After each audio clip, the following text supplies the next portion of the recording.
Oke, Bismillahirrahmanirrahim. Assalamualaikum warahmatullahi wabarakatuh. Jadi selamat datang di video yang kedua. Jadi di sini kita akan kenalan dengan GitHub dan GitHub Action ya. Oke, jadi sebelum kita lanjut ke pembelajarannya, ada beberapa requirement. Kalau misalkan teman-teman mau mengikuti video series ini uh, dan ingin nge-lab untuk mengikuti ya.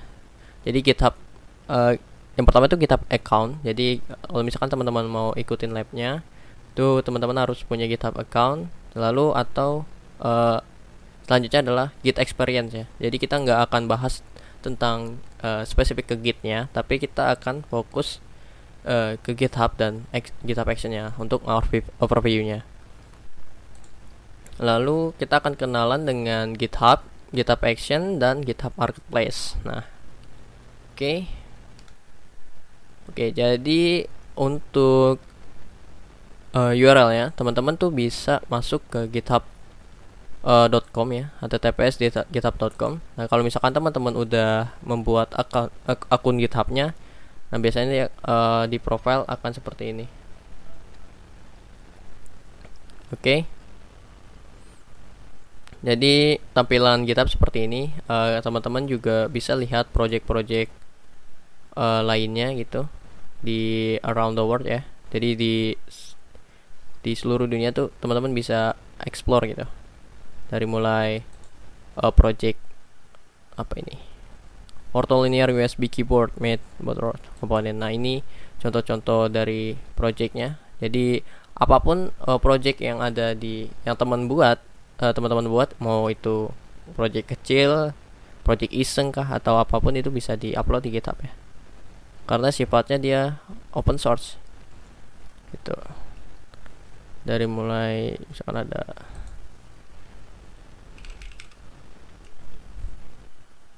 nah, ini Docker juga kita bisa lihat si Docker.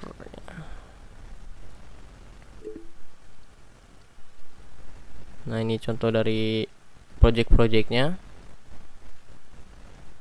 Oke.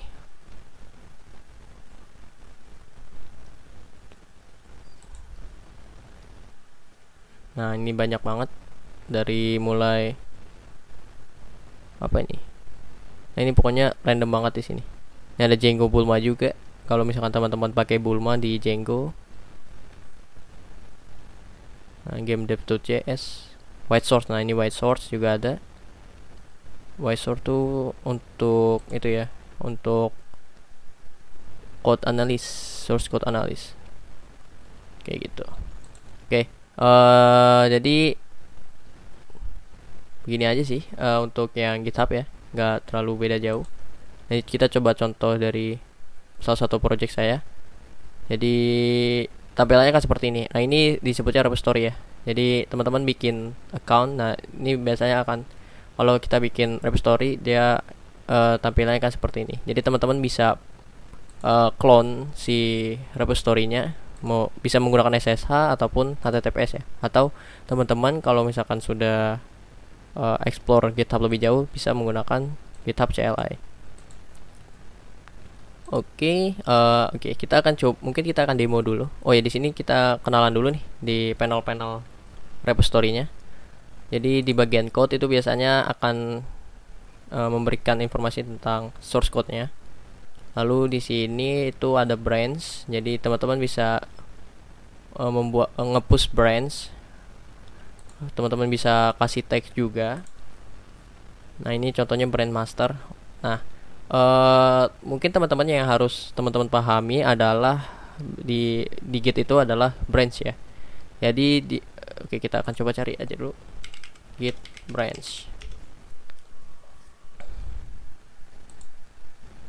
Nah, oke, di mana, di sini coba kita lihat. Kecil ya.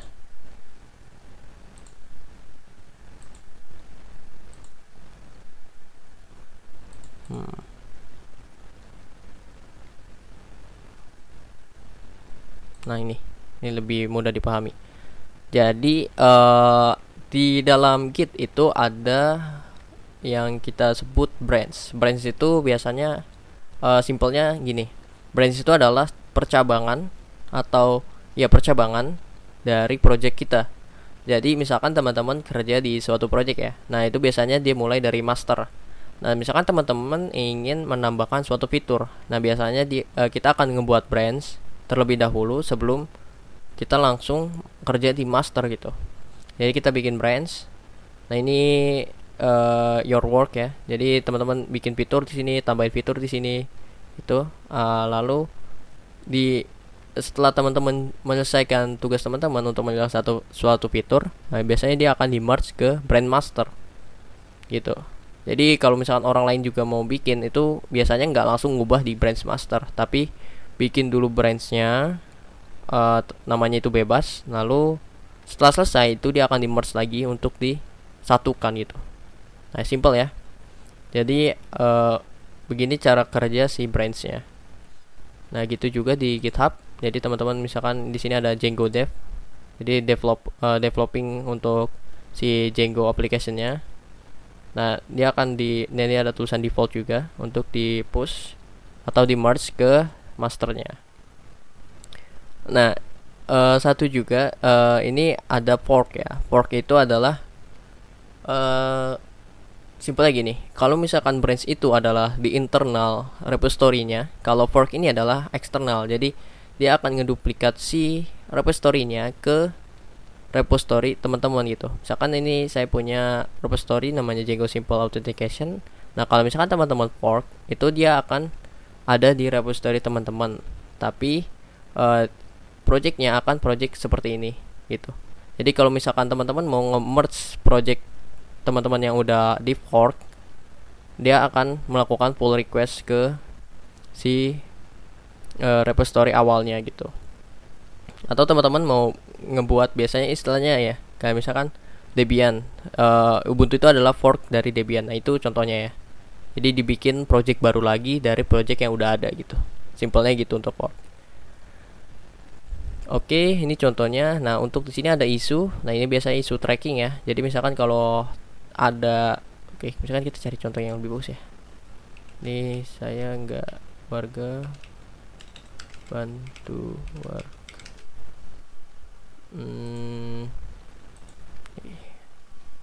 Nah, ini contoh open source project juga di Indonesia. Nah, ini kalau di bagian panel sini biasanya ada isu. Nah, di sini adalah tempat dimana kita navigasi isu gitu. Jadi kalau misalkan ada isu yang ditemukan ataupun isu dari bug gitu, ataupun fitur yang ingin ditambahkan gitu, ini biasanya ditaruh di sini. Jadi di bagian panel isu di sini ada banyak. Nah, ini contohnya dari satu project yang namanya Warga Bantu Warga ya. Ini open source, teman-teman juga kalau misalkan mau kontribusi juga bisa di sini. Nah, di sebelah sini itu juga ada pull request. Nah, pull request ini biasanya untuk navigasi kalau misalkan teman-teman tuh udah mau kontribusi gitu. Mau kontribusi kan biasanya kita fork ya kan. Nah, setelah di fork itu dia akan di pull request. Nah, pull request ini untuk panel navigasinya. Jadi mana sih yang lolos tes? Nah, ini kan contohnya tesnya gagal ya. Nah, kayak gitu. Nah, di sini ada discussion juga. Ini salah satu fitur GitHub juga. Jadi kalau misalkan mau ada discussion tentang suatu fitur itu biasanya di sini. Lalu, nah di sini ada, nah ini ada scheduled workflow ya. Nah, ini adalah GitHub Action-nya nih. Nah, di sini adalah panel di mana teman-teman akan bekerja dengan GitHub Action. Nah, ini contoh workflow ya, dari mulai CI sampai ke deploy. Nah, ini contohnya untuk GitHub Action. Panelnya di sini. Nanti kita akan kenalan lebih jauh tentang GitHub Action. Oke, gitu. Di sini ada project. Project biasanya itu untuk manajemen target ya. Jadi ticketing itu di sini semua. Lalu ada security, biasanya ini untuk panel security. Kalau misalkan teman-teman pakai contohnya Dependabot, nah itu dia akan ngecek dependencies yang teman-teman gunakan itu vulnerable atau enggak. Nah, di sini juga ada insight. Biasanya teman-teman bisa lihat gimana sih performa teman-teman kalau misalkan ngebuat project. Apakah sering nge-push kah atau sering commit atau seperti apa? Itu terlihat di sini. Kontributornya siapa aja dan lain sebagainya. Oke, kita balik lagi ke project. Nah, di sini kita akan coba kenalan dengan Nah, ini di sini di bagian GitHub Action. Nah, di sini naik build karena tokennya udah expire ya. Jadi di sini ada workflow. Jadi teman-teman bisa lihat. Nah, ini build Docker. Nah, ini Django untuk CI-nya. Jadi panelnya seperti ini. Ini di filter berdasarkan workflow-nya ya. Oke, nah ini contohnya kalau misalkan teman-teman sudah membuat pipeline. Nah, ini tampilannya kalau misalkan ingin dilihat apakah berhasil atau enggak. Nah, kayak gini. Di run testnya kayak gitu, berhasil atau enggak, sistem ceknya. Ini runnya 0 test, nggak ada isu gitu. Oke, kita akan coba ke GitHub Marketplace ya. GitHub Marketplace. GitHub.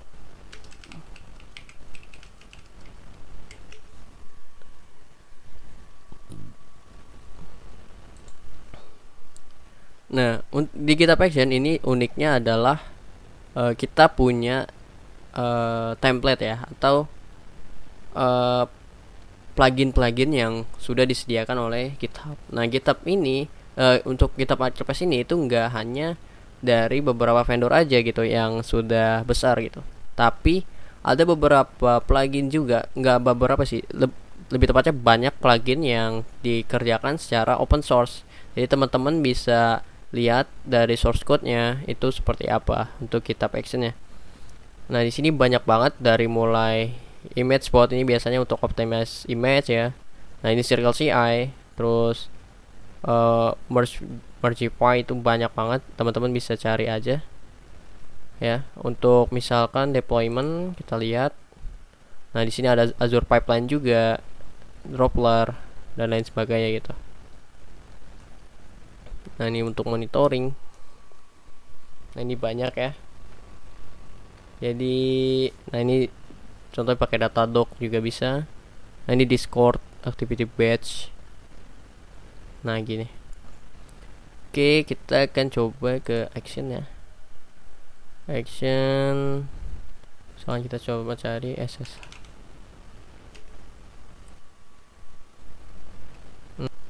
Nah, ini contohnya ada SSA. Oke. Nah, di sini contoh remote server menggunakan SSH. Jadi kita akan belajar tentang ini. Nah, ini dia itu dikerjakan secara open source. Nah, teman-teman bisa lihat linksnya. Nah, ini open source itu. Jadi nggak hanya vendor-vendor besar seperti Azure, Google Cloud gitu, terus atau Datadog, Sync dan lain-lain sebagainya. Tapi teman-teman juga bisa kontribusi untuk membuat plugin untuk si GitHub Action ini. Jadi bener-bener powerful banget GitHub Action ini. Jadi mau buat apa itu bisa di sini. Oke, gitu. Apa lagi ya? Oh, ini ada marketplace juga. Teman bisa di panel ini sih. Nah, nanti dia akan direct ke GitHub Marketplace. Oke, jadi kalau misalnya teman-teman ingin ikut lab, jangan lupa untuk sign up ya. Kalau misalkan teman-teman udah punya, itu bisa sign in aja dulu. Nah, ini kita akan coba New Europe Story ya. Nah, di New Europe Story biasanya dia akan tampilnya seperti ini. Jadi ownernya, kalau misalkan teman-teman gabung ke organisasi, biasanya juga tersedia organisasinya. Di sini ada Neftik ya. Di sini repository name-nya teman-teman bisa kasih nama bebas asalkan nggak sama dengan repository teman-teman yang udah pernah teman-teman buat ya. Descriptionnya ini, nah ini ada private ataupun public. Ini bedanya adalah kalau public ini itu ditujukan untuk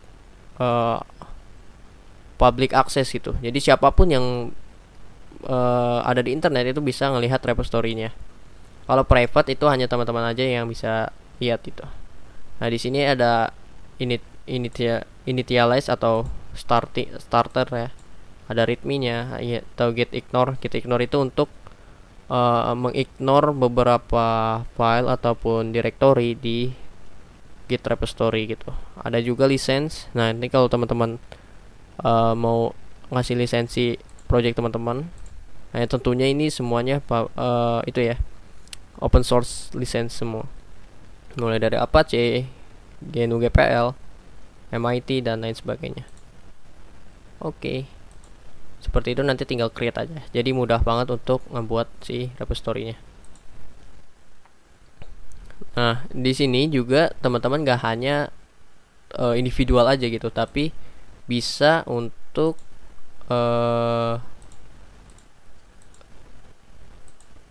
organisasi. Jadi teman-teman bisa bikin organisasi.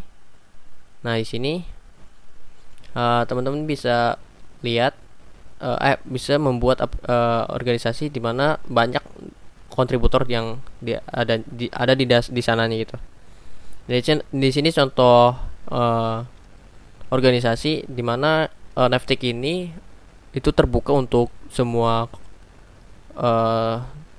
murid ya. Contohnya kalau misalkan teman-teman mau kontribusi, takut nih atau mau kontribusi, biasanya kita juga bikin beberapa open source project yang teman-teman juga bisa ikutin untuk kontribusi gitu. Dari mulai COVID-19 tracker itu kita pernah buat parenting Android application ini untuk Android ya, dan lain sebagainya. Teman-teman bisa kunjungi di https://github.com/naptic-org gitu ya. Oke, nanti ya mungkin akan disertakan juga di link di description ya gitu.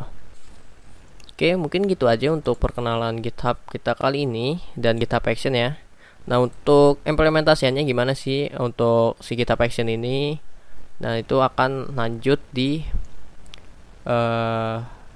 video selanjutnya. Oke, mungkin sekian dari saya. Sampai jumpa di lain waktu.